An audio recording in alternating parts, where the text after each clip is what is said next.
Top couple is a bit sweet episode 81। थोड़े दिन बाद हमें एक जेल का सीन दिखाया जाता है जहाँ पर वेनली जख्मी हालत में पड़ी होती है। वेनली की पूरी बॉडी जख्मों से भरी होती है जिनमें से खून निकल रहा होता है और वेनली उन्हीं फटे कपड़ों में जेल की ठंडी जमीन पर जख्मी हालत में पड़ी होती है। तभी वहाँ पर एक आदमी आता है जो वेनली की तरफ देखने लगता है। फिर वो वहाँ से भागने लगता है।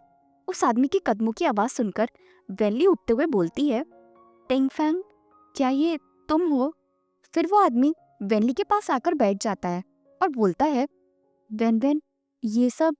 फिर वेनली अपनी हालत को छिपाते हुए बोली, मेरी तरफ ऐसे मत देखो, मैं नहीं चाहती कि तुम मुझे इस हाल में देखो। कट। ये बहुत अच्छा सीन था। डायरेक्टर बोले, एक्चुअली सेट पर सिटी ऑफ आइस की शूटिंग चल रही थी। तालियां बजाते हुए डायरेक्टर आगे बोले, अभी अभी तुम दोनों ने बहुत अच्छी परफॉर्मेंस दी है। सीन खत्म होने के बाद सोंग्यान जल्दी से वेनली को कोट पहना देता है और बोलता है, जल्दी से इसे पहन लो वरना ठंड लग जाएगी। तभी डायरेक्टर बोला, तुम दोनों जल्दी से इधर आकर देखो कि तुम दोनों ने कितना अच्छा शॉट दिया है। देखो ली, जो तुमने न्यू ईयर से पहले किया था ये शॉट उससे बिल्कुल डिफरेंट है। तुमने काफी इम्प्रूव किया है। मैंने तो खामखा तुम्हें अंडर एस्टिमेट कर लिया। लेकिन ये बताओ, आखिर तुमने इस रोल को इतने अच्छे से समझा कैसे? वेनली बोली, मैं बस वही करती गई जो डायरेक्टर की ने बोला, और कुछ नहीं। वेनली आगे बोली, मैंने बस इतना इमेजिन कर लिया था कि मैं सच में मरने वाली हूँ और यान के साथ ये मेरा लास्ट मोमेंट है। वेनली की बातें सुनकर डायरेक्टर थोड़े से इमोशनल हो जाते हैं। तुम सच में? डायरेक्टर आगे बोलने ही वाले होते हैं तभी वेनली चिंता करते हुए आगे बोली, एक पल के लिए तो मुझे ऐसा लगा था कि मेरे मर जाने के बाद सोंग्यान कुछ ही सालों में दूसरी शादी कर लेगा, और ये सोच सोच कर ही मुझे बहुत बुरा लग रहा था, इसलिए मैं अपसेट हो गई। वेनली की ऐसी बातें सुनकर डायरेक्टर हैरान रह जाता है और सोचता है कि तुम सोंग्यान से कितना प्यार करती हो, लेकिन अच्छा हुआ मैंने कुछ बोला नहीं। तभी डायरेक्टर बोले, ठीक है फिर, अब जब तुम पूरी फीलिंग में हो तो हम लास्ट सीन की भी शूटिंग कर लेते हैं। ठीक है, वेनली बहुत खुश होते हुए बोली। फिर वेनली मूवी के आखिरी सीन के लिए रेडी होने लगती है। मेकअप आर्टिस्ट बोली, मिस वेन, प्लीज हिलिए मत, मुझे थोड़ा सा और नकली खून लगाने दीजिए। वेनली बोली, थैंक यू, आप सब लोग कितनी मेहनत करते हैं हमारे लिए। वही सोंग्यान वेनली की चिंता करते हुए बोला, बस थोड़ी देर और, उसके बाद तुम्हें ठंड नहीं लगेगी। अच्छे से रेडी होने के बाद वेनली ओके का इशारा करते हुए बोली, चिंता करने की कोई ज़रूरत नहीं है। डायरेक्टर बोला, सीन 72, टेक 7, एक्शन। वेनली बोली, प्लीज़ प्लीज़ मुझे मार दो। वेनली के मुंह से मरने की रिक्वेस्ट देखकर सोंग्यान अपसेट हो जाता है और बोलता है, वेन। फिर सोंग्यान जैसे ही अपनी पिस्टल निकालता है वैसी वेनली सोंग्यान का हाथ पकड़कर खींचती है और उसकी पिस्टल को अपनी गर्दन पर रख देती है।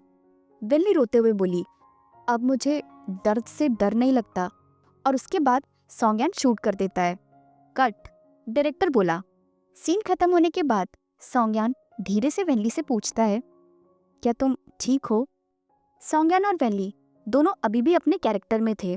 कभी कभी शूटिंग करते वक्त कैरेक्टर से बाहर निकलने में थोड़ा सा टाइम लग जाता है। इसी वजह से डायरेक्टर बोला, अभी वेनली को शांत होने में थोड़ा टाइम लगेगा, तब तक आप सभी ब्रेक ले लो।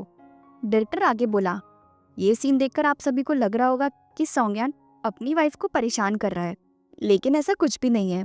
डायरेक्टर की बात वेनली सुन लेती है। तभी वेनली सोंग्यान से बोलती है, नहीं, ये मुझे कभी भी परेशान नहीं कर सकता। वेनली को इतना इमोशनल होता देख सोंग्यान बोला, पागल हो क्या तुम? डायरेक्टर की बस मजाक कर रहे थे और कुछ नहीं। वेनली अभी भी अपने कैरेक्टर में होती है, इसलिए फ्लो में वो ऐसी इमोशनल बातें कर रही होती है। तभी वेनली सोचती है, वैसे अभी अभी मैंने कहा क्या?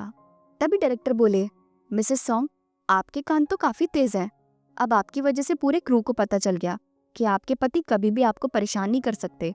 ठीक है फिर, अब सभी लोग वेनली और सोंग्यान को कॉन्ग्रेचुलेट करो इस फिल्म को सक्सेसफुली खत्म करने के लिए। फिर सारे क्रू मेंबर्स वेनली और सोंग्यान को कॉन्ग्रेचुलेट करने लगते हैं। वेनली बोली, आप सभी को भी थैंक यू सो मच, हमें इतना सपोर्ट करने के लिए। शूटिंग खत्म हो जाने की खुशी में एक रैपिंग पार्टी होती है। तभी डायरेक्टर वेनली से बोले, ली, इतने महीनों की तुम्हारी कड़ी मेहनत आज रंग लाई है। आज मुझे अपने फैसले पर गर्व होता है कि इस फिल्म के लिए मैंने तुम्हें चूज किया। तुम्हारी परफॉर्मेंस ने तो सबको अमेज कर दिया, सच में। वेनली बोली, थैंक यू डायरेक्टर की।